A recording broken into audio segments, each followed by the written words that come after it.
మేడగది మీరు దేవుని కలుసుకునే స్థలం. 1953 సంవత్సరం నుండి నేటి వరకు అనగా గత 72 సంవత్సరాలుగా నిరాటంకంగా ప్రచురితమవుతూ 3 తరాల ప్రజలను విశ్వాసంలో అనుదినము బలపరుస్తున్న ధ్యానాలు ఇప్పుడు యూట్యూబ్లో మీకోసం. వీక్షించండి, విశ్వాసంలో దినదినము వర్ధిల్లండి. ఈనాటి మేడగది ధ్యానాన్ని చదువుకుందాం. సోమవారం మార్చి 31, 2025. నా స్నేహితుల నుండి వచ్చిన సహాయం. ఈనాటి ధ్యానాంశం నా స్నేహితుల నుండి వచ్చిన సహాయం. ఈనాటి వాక్య భాగంగా యాకోబు రాసిన పత్రిక 3వ అధ్యాయం 5 నుండి 13 వచనాల వరకు చదవండి. ఈనాటి ముఖ్య వచనం: నిజమైన స్నేహితుడు విడువక ప్రేమించును, దుర్దశలో అట్టివాడు సహోదరుడుగా నుండును. సామెతల గ్రంథం 17వ అధ్యాయము 17వ వచనం. నేనొకరోజు సోషల్ మీడియాలో అంత వివాదాస్పదం కాదనుకున్న నా అభిప్రాయాలను పోస్ట్ చేశాను. కొన్ని గంటల తర్వాత నా పోస్టుకు వచ్చిన స్పందనను చూసినప్పుడు ఒకరు నన్ను ఖండిస్తూ కోపంగా కామెంట్ చేశారు.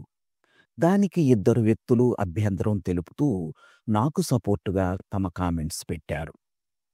ఆ 2 ఎప్పుడో హైస్కూల్లో చదువుకునేటప్పుడు నాకు తెలిసిన వారు. మేమీ మధ్య ఆన్లైన్లో పరిచయంగా ఉంటున్నాము, కానీ ముఖాముఖిగా కలుసుకొని చాలా కాలమైంది. అయినప్పటికీ వారు దయ మరియు సహాయకరమైన విధానంలో నా పక్షంగా నిలబడ్డారు.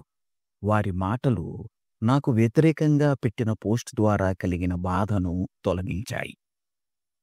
మన మాటలు ఇతరులను కట్టగలిగినంత లేదా బలహీనపరచగలిగినంత శక్తిగలవి. కఠినముగా నిందిస్తూ పలికిన మాటలు బలహీనమైన మనసును గాయపరుస్తాయి, కోపాన్ని, వ్యతిరేకతను తెప్పిస్తాయి మరియు విభేదాలకు కారణమవుతాయి. అలాంటి మాటలు మనం లోకానికిచ్చే క్రైస్తవ సాక్ష్యాన్ని పాడు చేసి క్రీస్తు దగ్గరకు రావాలనుకున్న వారిని దూరం చేస్తాయి. మరో ప్రక్క ప్రేమతో పలికిన మాటలు గాయపడిన హృదయానికి నిరీక్షణ కలిగిస్తూ మనసుకు కలిగిన గాయాలను స్వస్థపరుస్తాయి మరియు అలసిన వారికి బలాన్నిస్తాయి. ఆ మాటలు మన ప్రేమ కలిగిన దేవుని దగ్గరకు ప్రజలను ఆకర్షిస్తాయి. క్రీస్తు యొక్క ప్రతినిధులంగా మనం మన మాటల విషయంలో చాలా జాగ్రత్తగా ఉందాం. అప్పుడు మనం దేవుని యొక్క కృపా కనికరాలకు చక్కని సాక్షులుగా ఉండగలం. మన మాటలు నిజంగా మార్పు తెస్తాయి. నేటి ధ్యానం: నేను ఈరోజు కృపాసహితమైన మాటలను పలుకుతాను.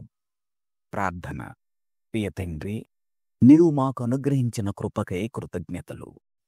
కృప మరియు కనికరంతో కూడిన మాటలు మాట్లాడుటకు మాకు సహాయం చేయండి. అన్యాయంగా తీర్పు తీర్చబడిన వారి పక్షంగా నిలబడడం మాకు నేర్పించండి. యేసునామంలో ప్రార్థిస్తున్నాం తండ్రి, ఆమేన్.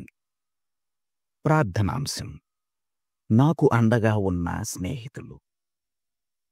తన అనుభవాన్ని ఈనాటి ధ్యానంగా మన కోసం వ్రాసి పంపినవారు సూసన్ తోగర్సన్ మాస్, ఓరెగాన్, అమెరికా.